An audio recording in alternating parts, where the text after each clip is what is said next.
पुस्तकात अनेक गोष्टी आहेत, छोट्या छोट्या गोष्टी आहेत. तुकाराम सोडला नाही त्यांनी, ख्रिश्चन धर्म सोडला नाही त्यांनी, बौद्ध धर्म सोडला नाही त्यांनी, अजून मानव धर्म सोडला नाही त्यांनी, अजून काही राहिलं नाही.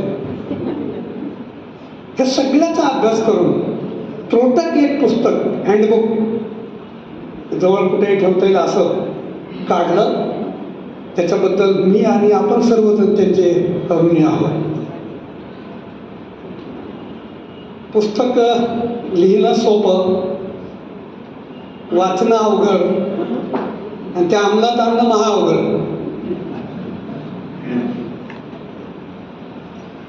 कारण की कसं आहे, आता याला धरूनच मी एक विषय मांडतो, पण वेळ कमी आहे बाबा.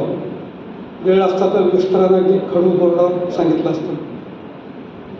कल्पना करा तुम्ही, कल्पकता आहात आत्ता आत्ता या क्षणी कल्पना करा, तुमच्यासमोर कमळ आहे, कमळ. लक्ष्मीचं बघ ना, त्याला 5 पाकळ्या आहेत, खाली 3 पानं आहेत आणि एक देठ आहे. व्हॉट इज दिस? तर पहिलं जे पाकळी आहे ती आहे शारीरिक,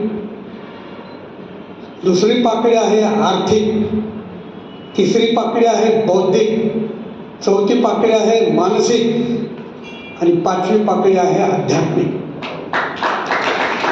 कल्पना करायला किती विस्तार करता येतो, तर 2 तास भाषण करेल, परंतु तेवढा वेळ नाही आहे.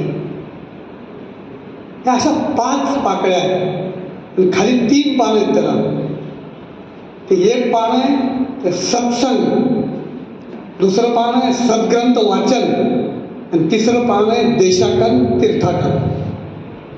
त्याच्या खाली एक देठ आहे, तो देठ म्हणजे नामस्मरण आहे.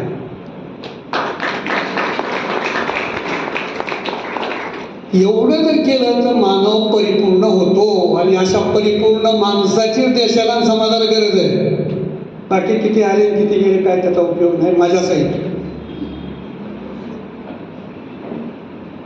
तुम्ही शरीराचं दष्टपुष्ट पाहिजे, त्याच्यातला एक छोटासा पाठ म्हणजे योग आहे. साहेब वयाच्या 5व्या वर्षापासून योगासन करतो. आर्य समाज याची देण आहे मला. ते आर्य समाजाने मला शिकवले, तर आजही मी तासभर योगासन करतो. योगासन करतो ते तुम्हाला चित्र दिसत असतं माझ्या.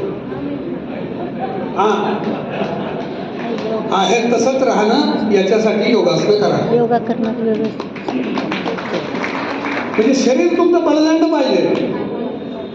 एखाद्यावर आक्रमण करायचंय, वैचारिक म्हणा किंवा अजून सामाजिक म्हणा, काही करायचं तर ताकद पाहिजे अंगात. तर अंगात ताकदच नाही तर तुम्ही करणार काय? नाही जातो क्षमा केली, तुम्हाला शोभती का क्षमा? तुमच्या अंगातच रग नाही. क्षमाशील व्हायला सुद्धा रग पाहिजे, अंगात ताकद पाहिजे. आम्हाला एक धडा होता काव्यसंग्रहाचा, बाबाजी रश्मी रथी म्हणून. त्याच्यात लिहिले, क्षमा शोभती उसभूषण को जिसके पास गरल हो, उसका क्या जो दंत विहीन विष रहित विनीत सरल हो. तो कुणाला माफ करणार आहे? तोच वाऱ्याने पडायला का? जिसके पास गरल हो, त्याच्याकडे विष आहे, फणा आहे मोठा, ताकद आहे भरपूर, तोच दुसऱ्याला माफ करू शकतो. म्हणून जगालाही माफ करायचं असेल तर आपण बलवान झालं पाहिजे. शारीरिक क्षमता. दुसरं आर्थिक. सांगेन गोष्टी तिच्या 4 असं नाही, घरी जेवायला नाही, काय उपयोग नाही. तुम्ही तुमची आर्थिक परिस्थिती सुद्धा उत्तम केली पाहिजे, चांगल्या मार्गाने. जोडून या धन उत्तम व्यवहार आहे, उदास विचारे वेच करी. परमान सांगितलं, चांगल्या मार्गाने पैसा मिळवता येतो. माणूस मोठं होतं, नॅचरली ग्रोथ माणसाची असतेच. मी अंगाच्या कपड्यांनी आलो येतो बाबा, आज मग 2 खोल्याच्या घरात राहतो, पण प्रगती झाली का नाही? तशी निसर्गानं प्रगती दिलेलीच आहे, पण तुम्ही ती आर्थिक याला महाराशी, मोठ्या वाड्याशी, मोठ्या गाड्याशी, मोठ्या घोड्याशी कृपा करून जोडू नका. आणि पैसा जर जास्त झाला साहेब, आता अनेक उदाहरणं पाहतायत तुम्ही. चांगल्या माणसाचे पाहतायत, बाबांचे बाबा म्हणजे हे बाबा नाही, दुसऱ्या बाबांचे पाहतायत. अहो निम्मे तर बाबा जेलमध्ये आहेत सध्या. काय उपयोग आहे त्याचा? तर तुम्ही ती संपत्ती जी मिळवाल ती सुद्धा उदास विचारे वेच करेल. चांगल्या अर्थानं, चांगल्यासाठी, गरजूसाठी, समाजासाठी, समाजातल्या पोरांसाठी, त्यांच्या शिक्षणासाठी, त्यांना उत्साह देण्यासाठी, त्यांच्या ॲडमिशनसाठी करा ना खर्च. खर्चाचे खूप मार्ग आहेत. आणि पैसा समजा एखादा चुकून मागून इकडून तिकडून आला, तो जर मी सांगितलं त्या कारणाला लागला तर तो पुण्यवंत होतो. झालं आर्थिक.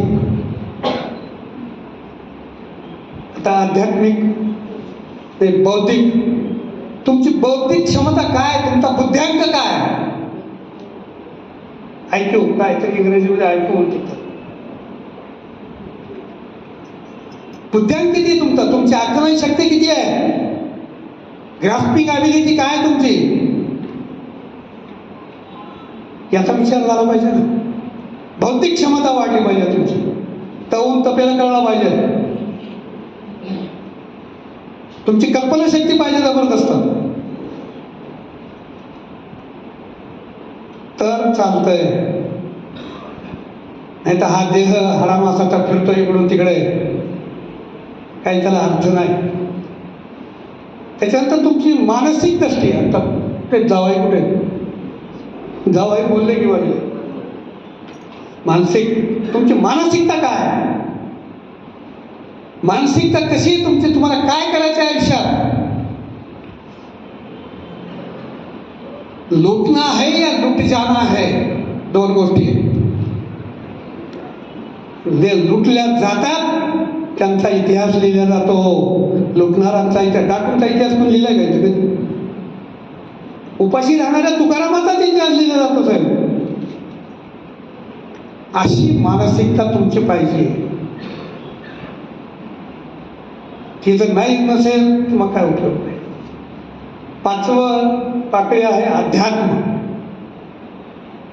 आता अध्यात्म हे कोणी सांगून कळतं असं नाही, ते उपभोगावं लागतं, अनुभवावं लागतं. अध्यात्म म्हणजे काय? कुठे म्हणतात ना ते, जिथं विज्ञान संपतं तिथं अध्यात्म सुरू होतं. म्हणजे त्याच्यापर्यंत पोहोचायलाही बराच काळ लागतो. सहजासहजी सापडत नाही ते. परंतु तुमची आध्यात्मिक दृष्टी पाहिजे. तुमचा आचार, विचार, व्यवहार, चारित्र्य, तुमच्या ह्या जीवनाचा उपयोग काय, कुणासाठी आहे, मी का जन्मलो आहे, कुणासाठी जन्मलो आहे, मला कुणासाठी जगायचं आहे, कुणासाठी मरायचं आहे, याचा विचार तुमच्यात आला पाहिजे. हे अध्यात्मातच दडलेलं आहे. आध्यात्मिक विचार तुमचा जर स्ट्रॉंग असेल तर हे विचार तुम्हाला सुचतातच. आणि अध्यात्म हे तुमच्याकडून करून घेतं सगळं. असे 5 झाले. त्याच्यानंतर सत्संग. संगत मत करना खोटी, दुनिया उलटी है झूठी. संगत कोणाची करतो आम्ही? दारुड्याशी, घर फोडे करणाऱ्याशी, वाईट वागणाऱ्याशी, खराबाशी. खराब याच्याशी संगत करता का?